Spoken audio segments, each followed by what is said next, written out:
அண்ணா நல்லா இருக்கீங்க. நல்லா இருக்கேன். அதான் நீ இப்ப சொன்ன மாதிரி தலைவர் இருக்கும்போது நம்ம திருவாரூர் தொகுதியில நம்ம தலைவர் எம்ஜிஆர் மாண்புமிகு தெய்வம் புரட்சி தலைவர் எம்ஜிஆர் இருக்கும்போது நான் ஆச்சனூர்னு ஒரு கிராமம் இருக்குண்ணே. திருவாரூர் சட்டமன்ற தொகுதியில அந்த கிராமத்துக்கு முதலமைச்சர் வரும்போது நம்ம ஐயா வரும்போது பிரச்சாரம் வரும்போது அங்க இருந்த ஒரு எளிய டீ கடைக்கார் வந்து என்ன வண்டி நிப்பாட்டிருக்காரு தலைவர்கிட்ட இது மாதிரி தன்னுடைய நிலையை எடுத்து சொல்லியிருக்காரு வழியிலேயே. உடனே என்ன பண்ணிருக்காரு இந்த இடத்துலயே ஒரு அதிகாரிகளை கூப்பிட்டு உடனே நான் அடுத்த முறை நன்றி சொல்ல வருவேன். அப்பவே தேர்தல் வாக்குறுதி வரும்போதே நன்றி சொல்ல வரும்போது இந்த இடத்துல ஐயா அவங்களுக்கு ஒரு டீ கடையை அமைச்சு கொடுத்துருங்கன்னு சொல்லி இன்னமும் அந்த டீ கடைக்காரர் இருக்காரு ஐயா. அவரு இப்போ வந்து நம்ம இயக்கத்துல இல்ல, அதிமுக இல்ல. ஏன்னா இப்ப நடந்த இந்த அண்ணா அதாவது நம்ம தலைமையை வந்து சரியில்லாதனால அவர் இப்ப திமுகவுக்கு போயிட்டாரு மறுபடியும். இப்ப சமீபத்துல கூட அந்த மாதிரி யாரையும் போக விடாதீங்க. ஏன்னா நமக்கு வந்து உள்ள இருந்து போராடணுமே ஒழிய நம்ம வந்து இவங்களுக்கு பயந்து ஓடி போயிடக்கூடாது. இந்த சட்டமன்ற தொகுதியில நடந்தப்ப தேர்தல் நடந்தப்ப கூட அவர் சொன்ன வார்த்தை வந்து ஒன்றுபட்டு செயல்பட்டாதான் நம்ம இயக்கம் மீண்டும் எம்ஜிஆர் காலத்துல இருந்த மாதிரி நம்மளால இருக்க முடியும். இவங்க வந்து சரியில்லை, பண்றது பூரா சரியா பண்ணல, எனக்கு பிடிக்கல, அதனால போயிட்டேன், நான் இதாயிட்டேன். மறுபடியும் நம்ம இயக்கம் மீண்டும் வந்துச்சுன்னா நான் மறுபடியும் நம்ம இயக்கத்து தான் வருவேன் அப்படின்னு அவர் சொல்லியிருக்காரு. இப்போ ஒரு 2 மாசத்துக்கு முன்னாடி கூட அவங்க டீ கடையில டீ சாப்பிடும்போது அவர் அந்த வார்த்தை சொன்ன வார்த்தை எல்லாம் மறுபடியும் நம்ம இயக்கம் நல்லா மீண்டு வருதுன்னு அவரை எல்லாம் வர சொல்லுங்க. அது பல பேர் அது மாதிரி இருக்கும். நீங்க சென்னையில பாத்தீங்கன்னா அந்த மவுண்ட் ரோட்ல வந்து அந்த செவுத்து ஓரத்துல ரோடு ஓரத்துல ஒருத்தர் வந்து டீ கடை வச்சிருந்திருப்பாரு. அவர் கொண்டு போய் வந்து தலைவர்கிட்ட வந்து ஒரு பெட்டிஷன் கொடுக்குறாரு, போலீஸ் வந்து என்ன எடுக்க சொல்றாங்கன்னு. ஆனா ஒரு முதலமைச்சர் வந்து ஆக்கிரமிப்பு இடத்துல இவங்களை கடை போடுறதுக்கு விட்டுருங்கன்னு சொல்லி உத்தரவு போட முடியாது. அப்ப இவர் யோசிச்சுட்டு என்ன பண்ணாருன்னா அந்த வழியா போகையில காரை நிறுத்திட்டு இறங்கி போய் அந்த கடையில வந்து நல்லா இருக்கியாப்பா அப்படின்னு சொல்லி பேசிட்டு வந்துடுறாரு. அப்ப போலீஸ்காரங்க அடுத்த நாள் போய் டிராபிக்காரங்க எடுன்னு சொல்ல மாட்டாங்கல்ல, அந்த மாதிரி பண்ணி கொடுத்தாரு. அவ கட்சிக்காரங்களுக்கு அரசாங்கத்துல இருக்கிறவங்க எப்படி உதவி செய்ய முடியுமோ அது மாதிரி செஞ்சிருக்காங்க. அதே மாதிரி இன்னொன்னு பார்த்திருப்பீங்க, அதாவது சென்னையில ஒரு செருப்பு தைக்கிற தொழிலாளி தலைவருக்கு வந்து ராமவரம் தோட்டத்துக்கு தபால் அனுப்பிச்சுட்டு இருப்பாரு. அடுத்த பாத்தீங்கன்னா இவர் நேரா போய் கல்யாணத்துல உட்காந்துட்டாரு முதல் வரிசையில. அது மாதிரி நம்ம வந்து இந்த இயக்கம் என்பது தொண்டர்களை முன்னிறுத்தி அவங்களுக்காக நடத்தப்படுறதா இருக்கணும். கண்டிப்பா கண்டிப்பா இவங்க பண்ணல அது மாதிரி. இப்ப நீங்க சொன்னது மாதிரி ஒவ்வொரு தொண்டர்களுக்கும் செஞ்சிருந்தாலே அந்த தொகுதிகளுக்கு பூரா உள்ள தொண்டர்களுக்கு பூரா எல்லாத்துக்குமே எல்லாம் இருப்பாங்கண்ணே. அது இப்ப ஓடி அவசியம் இல்ல. இவங்க ஓடிட்டு சம்பாரிச்சுக்கிட்டு சேர்த்து வச்சுட்டு ஏன் அமலாக்கத்துறைக்கு பயந்துட்டு ஓடி ஒளிகிறாங்க? ஒவ்வொரு தொண்டனை ஆளாக்கி இருக்கலாம். அதுக்கு வந்து ஒரு கிளை சாதாரண ஒரு கிளையில ஒரு தொண்டனை ஆளாக்கி இருக்கலாம். இன்ன வரைக்குமே இப்ப இருக்கிற இந்த 10 ஆண்டுகள் ஆட்சியில இருந்தாங்கன்னு பேரு தானே தவிர ஒவ்வொரு அடிமட்ட தொண்டனும் ஒரு சாதாரண ஒரு கிளைகள் ஆட்சியாளர்னு கஷ்டப்பட்டுட்டு தான் இருக்கான் கட்சிக்காரன் பூரா. ஆனா அமைச்சர் வந்து வாரி விலையும் சவளைச்சு வளமா இருந்தா இருந்துட்டு இருக்காங்க. ஆனா தொண்டர்கள் செய்யல எந்த இதுவுமே. அது பண்ணணும்னே அவங்க நாம எடுக்கிற முயற்சி வந்து வெற்றிகரமா நடக்கணும்னே. கண்டிப்பா நடக்கணும். அதை செயல்படுத்த அதற்கான தீர்ப்பு உங்களுக்கு வரணும். நம்ம எல்லாம் சேர்ந்து நம்ம இயக்கத்தை மீட்டெடுப்போம் மறுபடியும் மீண்டும். இல்ல அது என்னன்னா நீங்க அந்தந்த பகுதிகள்ல நிறைய பேர்கிட்ட கொஞ்சம் அஃபிடவிட் போட்டு வாங்க. அதே மாதிரி இந்த கட்சி விட்டு போனவங்களை எல்லாம் திருப்பி கட்சிக்குள்ள கொண்டு வாங்க. அந்தந்த பகுதிகள்ல திருப்பி வர சொல்லுங்க, கொண்டு வந்துருங்க. திருப்பி எல்லா இடத்துலயும் எவ்வளவு அஃபிடவிட் வாங்கி அனுப்ப முடியுமோ அதை அனுப்புங்க. இப்போ நம்ம வந்து ஒற்றுமையா செயல்படுறதுக்கு என்னென்ன வழி? நீங்க எல்லாருமே நீங்க தலைமை இப்ப தலைவர் அவங்ககிட்ட இருந்து நம்ம அவங்க பிரிச்சு வச்சவங்க பூராமே தனித்தனியா இருக்கீங்க. நம்ம வந்து அதிமுகவா தான் இருக்கணும்னு நினைக்கிறீங்க. ஆனா அவங்க நம்மள வந்து அப்ப அதிமுகவே அவங்க இல்ல, அவங்க நம்மதான் அதிமுகன்னு சொல்றாங்களே, அதுக்கு என்னன்னு செய்ய? தொண்டர்களால் அதாவது இந்த 3 விஷயம் நடக்கணும். எல்லாருக்கும் முதல்ல உறுப்பினர் சேர்த்தணும், எல்லாருக்கும் உறுப்பினர் அட்டை கொடுக்கணும், உறுப்பினரா இருக்கிறவங்க பட்டியல் வந்து வெளியிடணும். அம்மா காலத்துல யாரெல்லாம் உறுப்பினரா இருந்தாங்களோ மாற்று கட்சியில போய் சேர்ந்தவங்களை மட்டும் நீக்கிட்டு மிச்சம் இருக்கிற எல்லோரையும் வைத்து இந்த தேர்தல் வந்து நடத்தணும். யாரு வேணாலும் அதுல வந்து போட்டியிடலாம். சசிகலா போட்டியிடலாம், ஓபிஎஸ் போட்டியிடலாம், எடப்பாடி பழனிசாமி போட்டியிடலாம், கேசி பழனிசாமி போட்டியிடலாம். யார் வேணாலும் போட்டியிடட்டும். யார் வென்றெடுத்து வருகிறார்களோ அவங்க தலைமையில இந்த கட்சி வந்து நடக்கட்டுமே. அப்ப தொண்டர் செல்வாக்கு என்ன, தொண்டர்கள் என்ன விரும்புறாங்கன்னு தெரிஞ்சிருமில்ல. நம்மள தலைமை கழகத்துக்கிட்டே நம்மள அனுமதிக்க முடியாத அளவுக்கு அங்க இருக்காங்கல்ல. இப்ப இல்ல அதுதான் நம்ம என்ன சொல்றோம்னா ஒரு ஓய்வு பெற்ற நீதிபதியை நியமிங்க.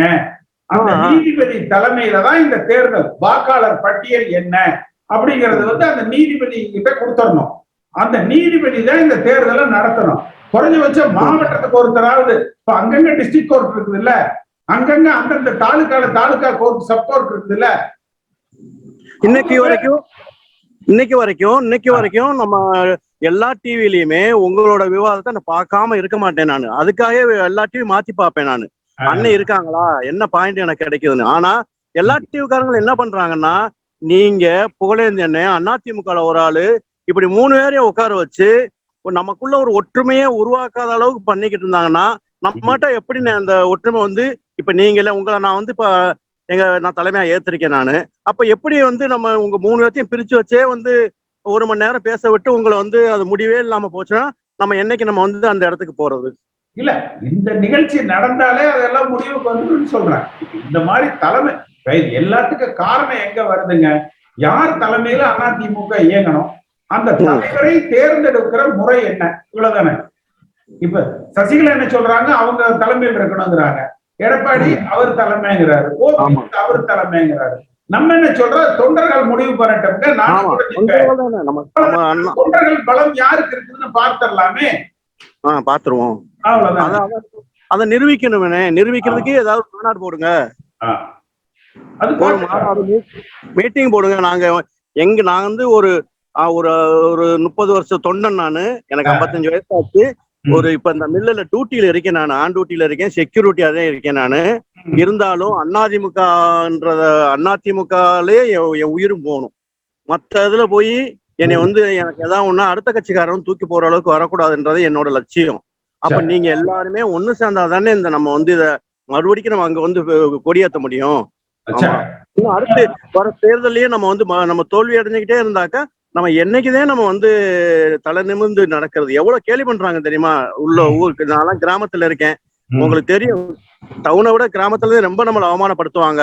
அவ்வளவு கேவலத்தை சந்திச்சுக்கிட்டு நம்ம அண்ணமும் நாங்க அதிமுக சொல்லிக்கிட்டு இருக்கோம். நாங்க அவங்க சசிகலா குரூப்போ அது குரூப்போ அந்த குரூப்பே நமக்கு வேண்டாம், நமக்கு ரெட்டலை.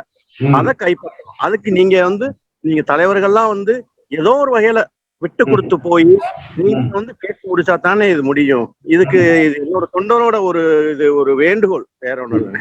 ஏற்கனவே நான் வந்து இந்த ஃபார்ம் அனுப்பிச்சு இது பண்ணேன். எனக்கு எம்ஜிஆர் காலத்துல ஓட்டர் ஐடி கொடுத்திருந்தாங்க, இது ஆதார் எந்த கார்டு கொடுத்திருந்தாங்க, மெம்பர்ஷிப் கார்டு மிஸ் எடுத்து மறுபடியும் உங்க அப்ளிகேஷன் போட்டு இது வந்தது.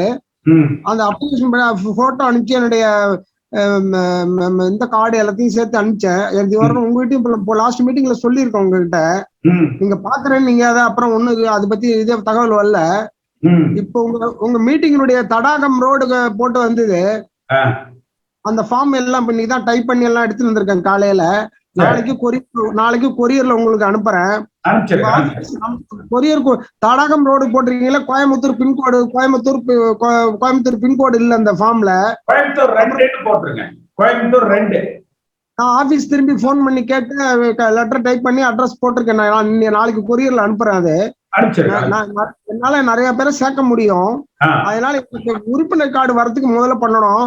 அதுக்கு தீவிரமா முயற்சி பண்றதுக்கு நீங்க முயற்சி பண்றீங்க. எனக்கு உங்களுடைய பாராட்டுதல் ரொம்ப அதிகம். உங்க அரசியல் ஞானம் யாருக்குமே கிடையாது. அதிமுகல இந்த மாதிரி திறம்பட பேசக்கூடிய ஒருத்தர் இவ்வளவு நிர்வாணமா எம்ஜிஆர் மீது ரொம்ப பற்றாளன்னா, எம்ஜிஆர் படம் ரிலீஸ் அன்னைக்கு பாக்குறவனா. அதனால இரட்டை அம்மா படமும் பார்ப்பேன், எம்ஜிஆர் படமும் பார்ப்பேன். அதனால வந்து நீங்க தான் நின்று பேசுறீங்க, உங்க தலைமையிலதான் வரப்போறது நிச்சயமா. அதனால நீங்க எனக்கு உறுப்பினர் கார்டு எனக்கு பண்ணீங்கன்னா நான் முதல்ல இன்னும் அதை வச்சு நான் உறுப்பினர் கார்டுங்கிற ஒரு ஐடி யார் கேட்கறா நீ உறுப்பினரா அப்படின்னு கேட்கற அளவுக்கு ஒரு கிண்டல் பண்ற மாதிரி இருக்கு எனக்கு. உங்க நம்பர் சொல்லுங்க. 98846 95504 95504. எனக்கு இதுல நெற்குன்றத்துல ஓட்டு இருக்கு. நான் வந்து இப்ப வந்து திருவிடைமுருகன் தொகுதிக்கு போயிட்டேன், வீடு மாறிண்டு. திருவிடைமுருகன் அட்ரஸ் ஓட்டர் ஐடி இப்ப வந்து இந்த நெற்குன்றம் தொகுதி தான். எனக்கு கோயம்பேடு பக்கத்துல நெற்குன்றம் இருக்கு, அந்த தொகுதி தான். ஓட்டர் ஐடி மாத்துறதுக்கு கொடுத்துட்டு ஃபார்ம் கொடுத்துட்டேன் கும்பகோணத்துல, திருவிடைமுருகன் தொகுதி. நான் இப்ப ஃபார்ம் அனுப்புறேன் நாளைக்கு உங்களுக்கு. நீங்க கொடுத்து இந்த ஃபார்ம் ஃபுல்லா பண்ணி அனுப்புறேன். அதனால எனக்கு ஒரு விஷயம் நீங்க நல்லா தெளிவாயிக்கங்க, அது எல்லாருக்குமே சொல்றேன். அதாவது உங்களுக்கு வந்து நீங்க புரட்சி தலைவர் காலத்துல இருந்து உறுப்பினரா இருந்திருப்பீங்க. இப்ப இவங்க வந்து அந்த உறுப்பினர் அட்டையை வந்து கொடுத்திருக்க மாட்டாங்க. அதை நீங்க வந்து அதையே எழுதுங்க. இந்த மாதிரி நான் எம்ஜிஆர் காலத்துல இருந்து அதிமுக தான் உறுப்பினர் அட்டை கேட்டேன், அதை சேர்றதுக்கு உண்டான படிவமே எனக்கு தரல அப்படின்னா அதை எழுதுங்க. இல்ல படிவம் கொடுத்துருக்குறாங்கன்னா அந்த படிவத்தினுடைய போட்டோ காப்பியை வச்சிருங்க. இல்ல அந்த படிவத்தையும் பூர்த்தி செஞ்சு நீங்க தலைமை கழகத்துல கொடுத்துட்டீங்கன்னா அதுக்கு அந்த பணம் கட்டின ரசீதையும் வைங்க. சரி, இது எல்லாமே இருக்குதுங்க, நான் எங்களுக்கு இன்னும் கார்டு வரலைன்னா அதையும் எழுதுங்க. இதுல எதுவுமே இல்லைனாலும் எனக்கு இதுல எதுவுமே தரல, தர சொல்லுங்க அப்படிங்கறதையும் எழுதுங்க. ஏன்னா நீங்க வந்து அதிமுக வாக்காளர், அப்ப உங்களுக்கு வந்து வாக்காளர் அடையாள அட்டையை கொடுக்காம உங்களை வாக்காளர் இல்லைன்னு சொல்லிட்டு நடத்துற தேர்தல் தப்பு. அப்ப எல்லா அடிமட்ட தொண்டர்களாலும் தேர்ந்தெடுக்கப்படணும்னா அப்ப எல்லாரும் முதல்ல உறுப்பினரா சேர்க்கப்படணும்ல. இப்ப திமுக காரர் வந்து அதிமுக உறுப்பினர்னு வந்து வாங்குவாங்களா என்ன? வாங்க மாட்டாங்க. வேற கட்சிக்காரங்க வாங்க மாட்டாங்க. அதை நம்ம வந்து அம்மா காலத்துல இருக்கு, புரட்சி தலைவர் காலத்துல இருக்குது, அதை நம்ம வெரிஃபை பண்ணிக்கலாம். நீங்க அதனால அது ஒரு டிஸ்குவாலிபிகேஷன் இல்ல. உங்களுக்கு எவ்வளவு பேருக்கு வாங்க முடியுமோ அதை வாங்கி அனுப்புங்க. நான் உங்களுக்கு ஆபீஸ்ல இருந்து உங்களுக்கு பேச சொல்றேன். சார், நான் வந்து கிருஷ்ணகிரி மாவட்டம் மத்தூர் ஒன்றியத்துல பேசுறேன் சார். சார், கட்சிக்காக உழைச்ச 35 வருஷமா கட்சிக்காக உழைச்ச ஒதுக்கிட்டு இப்போ புதுசா காசு வாங்கிட்டு அவங்களுக்கெல்லாம் பொறுப்பு போட்டு இருக்காங்க சார். இதனால என்ன பிரச்சனைனா 35 வருஷமா வேலை பண்ணவங்கள கட்சியை விட்டு வெளியில போயிட்டாங்க. இப்போ அவங்கள மறுபடியும் திருப்பி கட்சி சேர்த்துக்கணும், என்ன நடவடிக்கை எடுக்கணும்? நான் கான்டாக்ட் பண்ண சொல்றேன். சரிங்க சார். ஆமா, அது எல்லாத்துக்கிட்டையும் கையெழுத்து வாங்கி கொடுங்க. முதல்ல அவங்களுக்கு எல்லாம் உறுப்பினர் அட்டை வாங்கி கொடுப்போம். சரிங்க சார். அதுக்கப்புறம் அவங்க எல்லாம் அந்த ஓட்டு போடுற உரிமையை இப்ப வாங்கி தருவோம். சரிங்க சார். ஏன்னா எங்க பாட்டி இதுக்காக இவங்களுக்கு பயந்துக்கிட்டு நம்ம மாற்று கட்சிக்கு போயிடணுங்கிற அவசியம் கிடையாது. நம்ம நின்று போராடி வெற்றி பெறலாம். உதாரணம் சொல்லணும்னா எங்க பாட்டியே 35 வருஷமா வேலை பண்ணாங்க சார். முன்னாள் மாவட்ட கவுன்சிலரா இருந்தாரு. எந்த கிருஷ்ணகிரி தொகுதி தான் சார். கிருஷ்ணகிரி தொகுதியா? கிருஷ்ணகிரி தொகுதி ராஜமணி நரசிம்மன். அவங்கள இப்போ மகளிர் ஒன்றியமா இருந்தா மத்தூர்ல. சோ அவங்கள ஒதுக்கிட்டாங்க இப்போ. அதனால அவங்க என்ன பண்ணாங்கன்னா வேற கட்சிக்கு மாறிட்டாங்க இப்போ. இல்ல நீங்க அந்த மாதிரி எல்லாம் யாரும் மாற வேண்டாம்னு சொல்லுங்க. எல்லாம் இங்கேயே இருந்து நம்ம ஜெயிச்சு காட்டுவோம். வணக்கங்க சார். ஊழலுக்கு எதிராக புரட்சி தலைவர் ஆரம்பித்த கட்சியை மீண்டும் கட்டமைப்பது எப்படின்னு கேட்டிருக்குதுங்க. அதாவது வந்துங்க சார், நாங்க வந்து ஆரம்பத்துல இருந்து அப்பா வந்து எம்ஜிஆர் ஃபீல்ட்ல இருந்து உள்ள கீழே அடிமட்டத்துல இருந்து ஒர்க் பண்ணிட்டு இருக்காருங்க. அதுக்கப்புறம் வந்து அம்மா இதுல வந்து நாங்க வந்து என்னோட வயசுக்கு இள வயசுல இருக்கிற பசங்களை வந்து கிட்டத்தட்ட 15-20 வருஷமா வந்து கட்சிக்காக ஒர்க் பண்ணிட்டு இருக்கிறேங்க. அப்படி இருக்கும் பட்சத்துல வந்து கீழே அடிமட்டத்தில் இருக்கிற தொண்டர்களுக்கு யாருக்குமே எந்த ஒரு மரியாதையும் இல்லை, எதுவுமே இல்லை. கஷ்டப்படுறதுக்கு, கொடி ஒட்டுறதுக்கு, போஸ்டர் ஒட்டுறதுக்கு மட்டும் கடைக்கோடி தொண்டர்கள் வேணும்னு இப்ப இருக்கிற தலைமைகள் எதிர்பார்க்கறாங்க. அவங்களுக்கு வந்து ஒரு நல்ல பொறுப்புகள் ஒரு இதை பண்ணி கொடுக்கணும் அப்படிங்கிற ஒரு நல்லது, ஏதோ ஒரு திட்டத்து மூலியமா ஒரு நல்லது பண்ணணும் அப்படிங்க கூட ஒரு மனதளவு நினைக்கிறது இல்லை. அப்படி இருக்கும் பட்சத்துல வந்து இப்ப வந்து ரொம்பவுமே தலைமை வந்து ரொம்ப மோசமா இருக்குது. புரட்சி தலைவர் எம்ஜிஆர் காலத்துல இருந்து புரட்சி தலைவர் அம்மா காலத்துல இருந்து இருந்த கட்சி இப்ப வந்து ரொம்பவுமே கேள்விக்குறியா இருக்குதுங்க சார். அதாவது வந்து ஒரு கேள்விக்குறி 2 கேள்விக்குறி இல்லைங்க, கிட்டத்தட்ட ஆயிரக்கணக்கான கேள்விக்குறிகள் இப்போ தலைமையில வந்து நீடிச்சுட்டு இருக்குது. வந்து உண்மை தொண்டர்களுக்கு உண்மையாலுமே உயர்வு தரக்கூடிய ஒரு இயக்கமா தான் அதிமுக வளர்ந்து கொண்டு இருந்ததுங்க. புரட்சி தலைவி அம்மா அவர்களின் மறைவுக்கு பிறகு இப்ப இருக்கும் அதிமுகவில் வந்து மேல்மட்ட நிர்வாகிகள் ஒரு 3000-5000 நிர்வாகிகள் வைத்துக் கொண்டு எந்த ஒரு தலைமையுமே அவங்களே தேர்ந்தெடுக்கிறாங்க, அவங்களே இது பண்ணிக்கிறாங்க. அப்ப தொண்டர்களுக்கு வந்து மதிப்பு அப்படிங்கறது எதுவுமே இல்லாத அளவுக்கு இருக்குதுங்க. இப்ப வந்து நாம கேட்டிருக்கிறது வந்துங்க சார், புரட்சி தலைவர் ஆரம்பித்த கட்சியை மீண்டும் கட்டமைப்பது எப்படின்னா, இப்போ மிகப்பெரிய வந்து கடைக்கோடி தொண்டர்கள் வரை கேட்கக்கூடிய ஒரே கேள்வி, புரட்சி தலைவி அம்மா அவர்களுக்கு நடந்தது என்ன? இப்ப எல்லாமே பாதி பேர் வந்து 100ல ஒரு 60 பேர் 70 பேர் வந்து அதனாலதான் ஒதுங்கி நிக்கிறாங்க. இது வந்து யாருமே எதுவுமே சொல்றது இல்லை. அப்ப அவங்கள வச்சு அம்மா அவர்கள் அவங்கள வச்சு ஆட்சியில் இருக்கிற போது ஆதாயம் தேடின முன்னாள் அமைச்சர்கள், முன்னாள் எம்எல்ஏக்கள் வந்து எத்தனையோ பேர் ஆதாயம் தேடி இருக்கிறாங்க. அவங்க கூட ஒரு போர்க்கொடி தூக்குல இந்த அம்மாவோட நீதி விசாரணை வேண்டும், என்று சொல்லி போர்க்கொடி இதுவரைக்கும் தூக்கமில்லை, இதுக்கு மேல தூக்க போறதும் இல்லைங்க சார். கடைக்கோடியில் இருக்கிற ஒவ்வொரு தொண்டர்களும் போர்க்கொடி தூக்கி புரட்சி தலைவி அம்மா அவர்களின் மர்ம மரணத்திற்கு நீதி விசாரணை கிடைத்தால் அனைத்து தொண்டர்களும் ஒன்று கூடி அணியில் வந்து திரள்வார்கள் என்று என்னோட மனசு இதா இருக்குதுங்க சார்.